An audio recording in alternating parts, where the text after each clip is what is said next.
Hello friends, आपका फिर से स्वागत है हमारे यूट्यूब चैनल संस्कृत स्टडी में। तो आज की वीडियो में हम संस्कृत वर्णमाला के बारे में अध्ययन करेंगे। चलिए वीडियो स्टार्ट करते हैं। संस्कृत वर्णमाला। तो वर्ण किसे कहते हैं?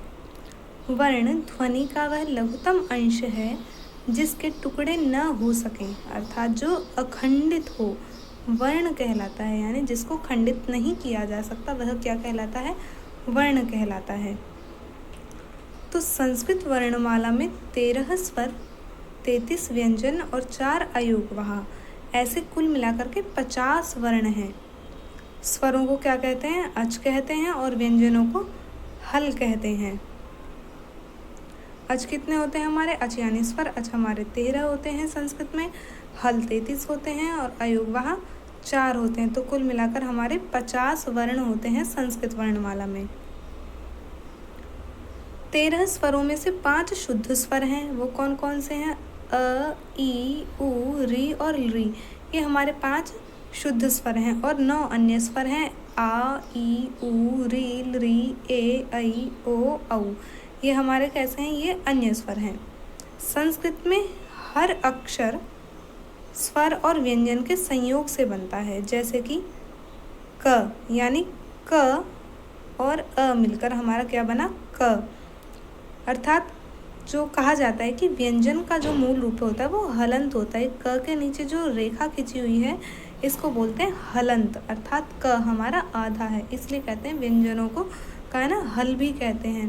तो इसलिए कहा जाता है क्योंकि ये हलंत, इनका मूल रूप जो होता है वो हल होता है। जब तक ये स्वर के साथ नहीं मिल जाते तो इनका उच्चारण नहीं किया जा सकता। बिना स्वर की सहायता के व्यंजनों का उच्चारण नहीं हो सकता। क में हमने अ को जोड़ा, यानी अ स्वर है तो हमारा बना क। इसी तरह अगर हम क में ई हमारा स्वर है, इसको जोड़ेंगे तो हमारा की बनेगा। बिना स्वर की सहायता के हम उनका उच्चारण नहीं कर सकते व्यंजनों का। तो इसलिए व्यंजन का मूल रूप क्या होता है? ये हल होता है, हल। अब वर्णों का विभाजन किस प्रकार है? 13 हमारे स्वर हैं। 13 क्या है? ये हमारे स्वर वर्ण हैं। कौन कौन से? अ, आ, ई, उ, री, री, ए, ऐ, ओ, औ। ये री जो है ये तो लघु है और ये दीर्घ वाला री है। फिर हमारे क से लेकर म तक ये 25 व्यंजन होते हैं। इनको बोलते हैं स्पर्श व्यंजन। ये हमारे स्पर्श व्यंजन कहलाते हैं 25, क से लेकर म तक। उसके बाद हमारे 4 ये अंतस्थ व्यंजन है और ये ऊष्म व्यंजन है। इनको विशेष व्यंजन भी कहा जाता है क्योंकि ये इनसे थोड़ा अलग स्वर की सहायता से मिलकर बने होते हैं ये। तो ये कुल हमारे कितने हो गए? 25 तो स्पर्श व्यंजन हो गए और ये 8 हमारे विशेष व्यंजन हो गए। तो कुल मिलाकर हमारे 33 व्यंजन हो गए हैं। फिर आगे 4 हमारे ये क्या हैं? अयोगवाह, अनुस्वार, विसर्ग और ये जिह्वामूल होता है। इस तरह के 2 चिन्ह बन गए और उसको कै लिख दिया तो जिह्वामूल, और इसी तरह के चिन्ह के आगे पै लिख दिया तो ये हमारा हो गया उपधमानीय। तो ये 4 क्या है? हमारे अयोगवाह। इनको अयोगवाह क्यों कहते हैं? क्योंकि अयोगवाह जिनका स्वर और व्यंजन किसी के भी साथ योग न हो, न योग इति अयोग। तो जिसका स्वर और व्यंजन किसी के भी साथ योग न हो उनको क्या बोलेंगे? अयोगवाह कहते हैं। अब वर्णमाला को 3 भागों में विभाजित किया है, हमने पीछे पढ़ा था। तो 3 भाग कौन कौन से हैं? स्वर, व्यंजन और अयोगवाह। तो स्वर किसे कहते हैं?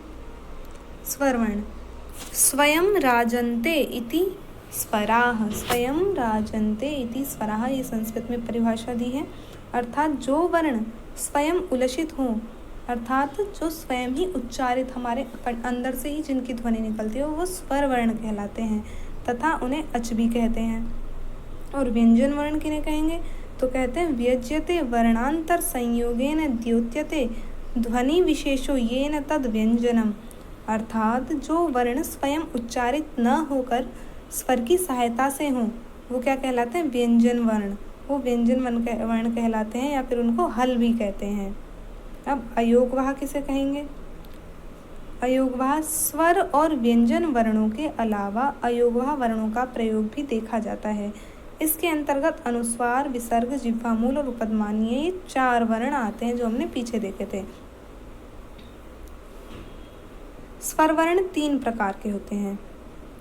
कितने प्रकार के होते हैं? 3 प्रकार के। ह्रस्व स्वर, दीर्घ स्वर और प्लुत स्वर। तो ह्रस्व स्वर हमारे कौन कौन से हैं? अ, ई, उ, री, री, ये हमारे ह्रस्व स्वर हैं 5। और दीर्घ स्वर कौन कौन से हैं? आ, ई, उ, दीर्घ उ, दीर्घ री, ए, ऐ, ओ, औ आते हैं हमारे दीर्घ स्वर के अंतर्गत। और प्लुत किन्हें कहेंगे? तो प्लुत स्वरों को लिखने के लिए किसी दीर्घ स्वर के आगे 3, इस तरह का ये 3 जो होता है इस संख्या का चिन्ह लिख दिया जाता है। जैसे आ के आगे लिख दिया आ, ई, उ आदि। इनका जो उच्चारण काल थोड़ा दीर्घ हो जाता है, इसलिए इनको प्लुत बोलते हैं। अब अंतस्थ व्यंजन कौन कौन से हैं? पीछे हमने पढ़ा था अंतस्थ व्यंजन। तो य, व, र, ल ये विशिष्ट वर्ण हैं, क्योंकि स्वरजन्य यानी स्वरों से बने हुए हैं। ये अंतस्थ व्यंजन भी कहे जाते हैं।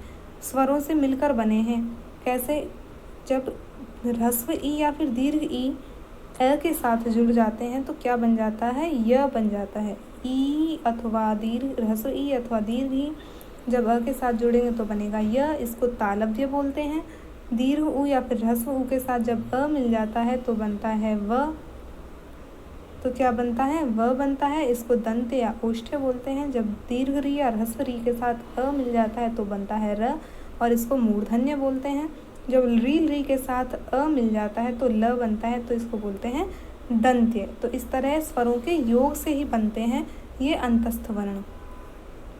फिर ऊष्म व्यंजन कौन कौन से हैं? श, श, स इनके उच्चारों में बहुधा अशुद्धि पाई जाती है। यानी इनका उच्चारण काल में सभी सामान्यतः क्या करते हैं? श, श, श सेम उच्चारण कर देते हैं, लेकिन इनका उच्चारण स्थान अगर हमें ध्यान रहे तो ये काफ़ी हद तक इसको सुधारा जा सकता है। वो कैसे?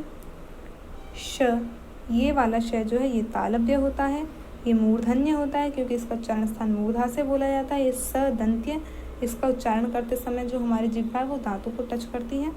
और ह ये क्या है? कंठ्य है। अब वर्णों के उच्चारण स्थान कितने होते हैं? तो वर्णों के उच्चारण स्थान 7 होते हैं। कंठ, तालु, दंत, मूर्धा, ओष्ठ, नासिका और जिह्वामूल। तो अब मैंने एक टेबल बनाई है जिसमें हम वर्णों का उच्चारण स्थान के साथ साथ उनको सघोष, अघोष कौन कौन से वर्ण होते हैं और अल्प प्राण, महाप्राण कौन कौन से हैं और उनका उच्चारण स्थान क्या है, उनको बहुत ही आसानी से समझ सकेंगे। तो सर्वप्रथम अघोष वर्ण कौन कौन से हैं? यानी प्रत्येक वर्ग का हमारा पहला दूसरा वर्ण क्या है? हमारा अघोष है। क, ख, ग। क, ख अघोष हो गए। ग, घ यानी तीसरा और चौथा वर्ण हमारा घोष है। और अंग यानी 5वां वर्ण हमारा अघोष होता है।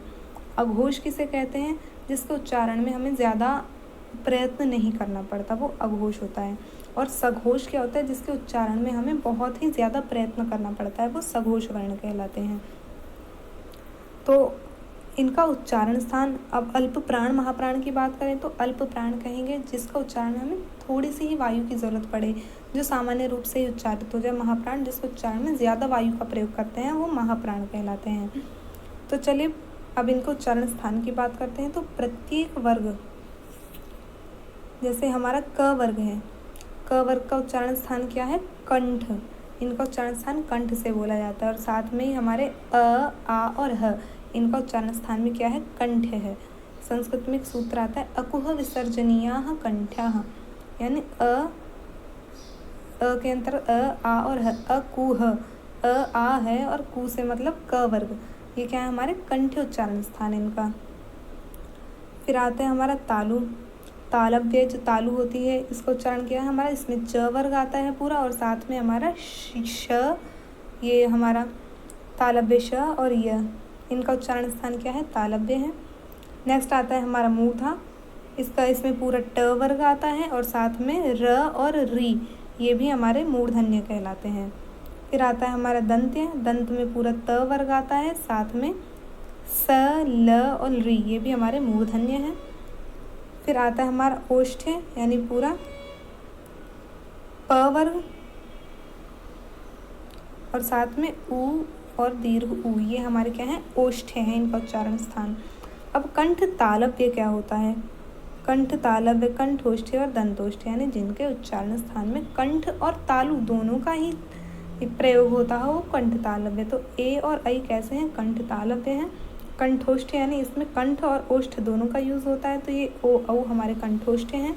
और दंतोष्ठ्य कैसे हैं? दंत और ओष्ठ दोनों का यूज होता हो, तो व क्या है हमारा? दंतोष्ठ्य है।